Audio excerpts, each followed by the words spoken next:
विजेडी प्रतिष्ठा दिवस सदर महकुमा आरंभ कर प्रति निर्वाचन मंडली में पालन राज्यपाई और राज्यर स्वार्थपाई लड़वा आमर संकल्प रही विजेडी विधायक गणेश्वर बेहरा। दल संगठित अच्छी किंतु दल को शक्तिशाली करने निहाती जरूरी। मनोबल दृढ़ कर लड़े कर संकल्प नेबा जरूरी।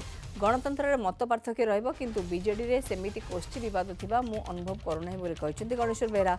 कहार भिन्न मत थाईपरे, गोटे मत को समस्ते मानि नेबे सेमिति किछि माने नाही, किंतु गोटे नेतृत्व को मानि नेउछन्ते। तेणु समस्ते एकाठी भाव यह प्रतिष्ठा दिवस पालन करिबु बोली कहछन्ते गणेश्वर। नेता माने दल छाड़ी चली जिबा आम समस्तक पई निश्चित भाव चिंतार कारण। से विषय में प्रतिष्ठा दिवस अवसर में मानस मंथन करा जहाँफल से घटनार पुनरावृत्ति हेब नाही बोली कहछन्ते गणेश्वर।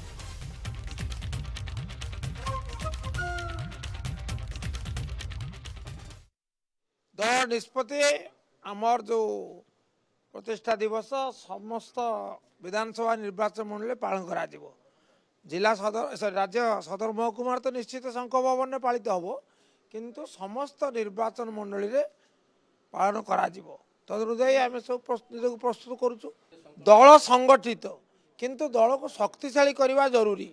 समस्ते एकाठी भाव में ये जन्म दिवस पालन करेंगे। गोटे संकल्प ने बीजेडी को शक्तिशाली करवा, नवीन बाबू को हाथ मुठा को टाण करवा, ओडिशार स्वार्थ पाई, ओडिशार स्वाभिमान पाई संघबद्ध भाव में लड़वा। शुणु गणतंत्र में मत पार्थक्य रहिबो किंतु बीजेडी रे गोष्ठी विवाद थिबा तो कहीं मु अनुभव करूना।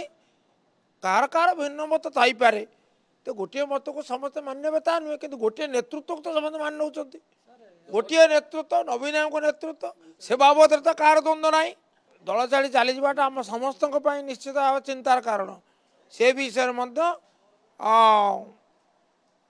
आमर मानस मंथन करा जहाँफल से घटनार केवे पुनरावृत्ति हम ना। तार समीक्षा हम एवं जो क्षेत्र में आम देखू जब वर्तमान सरकार अवहेला करूँ निश्चित भाव दल तार स्वर उठेब।